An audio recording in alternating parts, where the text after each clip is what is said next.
Let me share my screen. Who's that?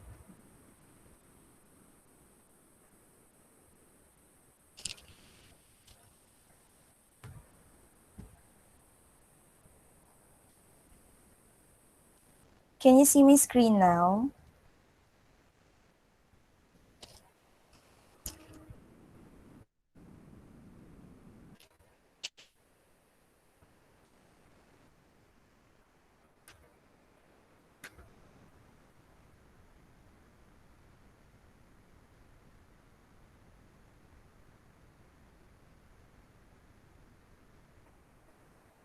Or not yet?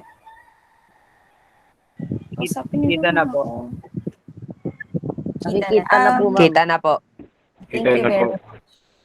So anyway, I will just be discussing how the respiratory and the circulatory systems work together. Yes. All right. So again, these are the basic parts of the heart. So again, meron tayong 4 chambers: the right atrium, the right ventricle, the left atrium, and the left ventricle, and the other arteries and veins that are very essential to know where the blood is going to. Okay. So, how blood is pumped by the heart? So, paano ba nagkakaroon ng pumping ng blood? Saan ba siya galing? Saan ba siya pupunta? Okay. So, again, pag blue yung blood, it's deoxygenated. Pero hindi naman literal na blue talaga. It's deoxygenated. Pag red, it's oxygenated blood. So, the oxygenated blood from the different parts of the body enters via the superior vena cava and the inferior vena cava. So, here, we have here the inferior and we have here the superior. So, kaya dito sa illustration na to, color blue yung blood vessel natin because the blood that is passing through it is deoxygenated. So, yung inferior vena cava, ito yung sa lower extremities natin. So, from the stomach siguro to the feet, tapos yung superior vena cava, ito yung mga from the chest to the head. So, diyan dumadaan yung blood from different parts of the body going to the heart. So again, take note that this blood are deoxygenated already kasi na-use up na nila yung oxygen na dinala sa kanila. So dadaan siya ng right atrium, it will be received by the right atrium and pushed into the right ventricle. So pagkadaan dito, papasok siya ngayon ng right atrium, ipopush papunta kay right ventricle. So, to avoid the flow of blood, meron tayong tinatawag na tricuspid valve. So, this is the tricuspid valve.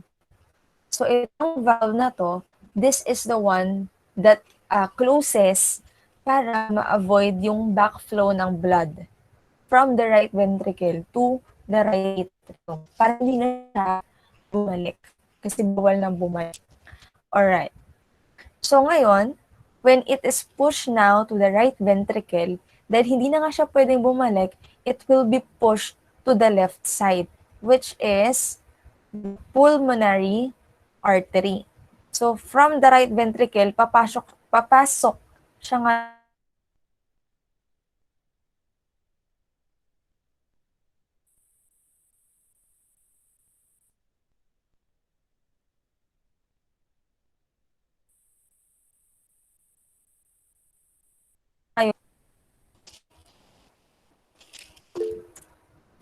What do you think?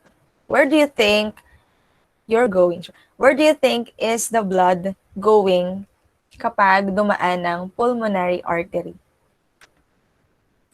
Sa lungs. Sino yun? Lawrence. Okay, so pulmonary artery going to the lungs. So doon, pag nadala na ng blood, nadala na ng pulmonary artery yung deoxygenated blood, then the exchange of gases will occur in the lungs, most specifically dun sa alveoli. So ngayon, nakarating na siya ng lungs, nagkaroon na ng diffusion of gases. So the oxygenated blood will be received now by the left atrium. So nakakuha na si blood ng oxygen doon sa lungs natin. So ngayon, babalik na siya ngayon kay heart para ma-distribute siya to the different parts of the body.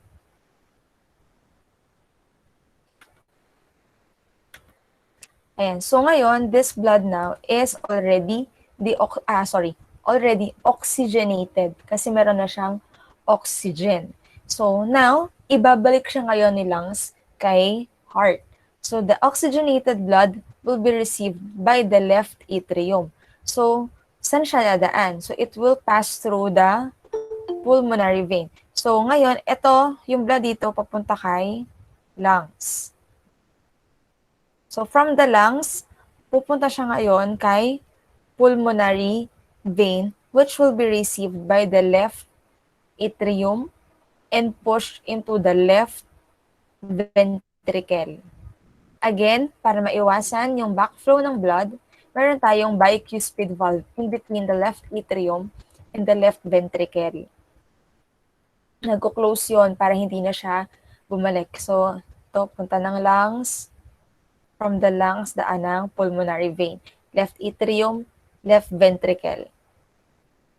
So from the left ventricle, wala na siyang ibang pupuntahan. Pupunta na siya sa right side. Then it will pass through and it will be pumped into the aorta. So left ventricle, pupunta siya ngayon kay aorta. Again, what is the aorta?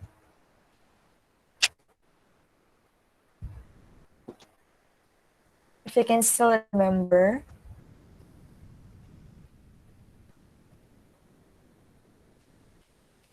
The largest artery. Okay, very good. It is the largest artery. So, doon, pag dumaan na yung blood sa aorta, it will go to the different cells in the body. So, doon na sila magdi-distribute ng oxygen.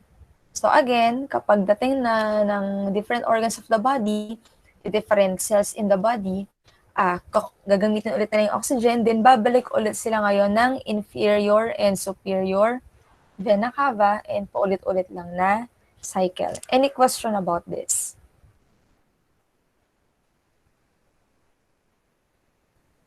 Wala na po. Are you sure? Wala na po, sir. Okay. So this is, I don't know if this is simple for you, but ayan. So ito yung different cells or different organs in the body. This is your lungs. Wait lang, change ko lang yung color. Ayan. So from the different cells in the body, nag-use up na sila ng oxygen. It will pass through the vena cava, the superior and the interior. Punta sila dyan sa heart. This is the heart. So, pasok ng right atrium, punta ng right ventricle. So, it will be pushed to the pulmonary artery and it will go to the lungs to get oxygen. So, from the lungs, kukuha na siya ng oxygen niya. So the blood will now be oxygenated. It will pass through the pulmonary vein. Wala kasi nakasulat. So pulmonary vein, pupunta ng left atrium, ipupush, papunta ng left ventricle, then dadaan ng aorta, then back to the different cells in the body. So basically, ganyan yung flow ng blood with the help of the respiratory system. Any more question? Or you want me to repeat something para sa inyo?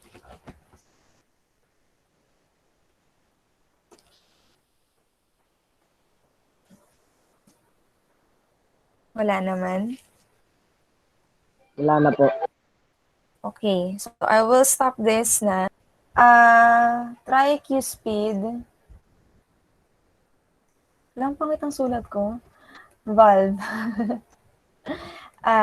Ibig sabihin nun, three cusp or flaps.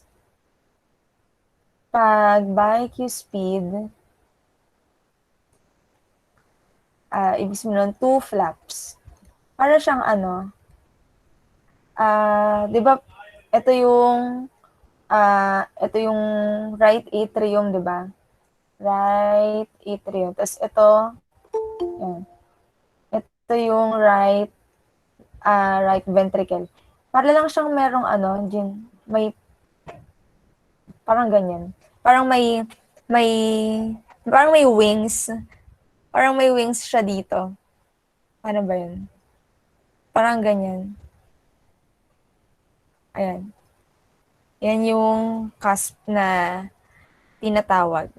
So, sa bicuspid, dalawa lang siya. Wala. Ba't ang pangit ko mag-draw eh? So, ganun. Basta pag, nag-ano lang naman sila. Yung number lang naman ng flaps, yung difference nila.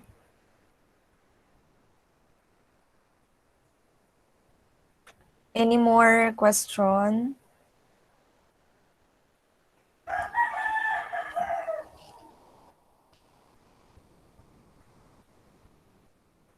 Okay na, April? Okay na po. Thank you. Okay. Any more questions?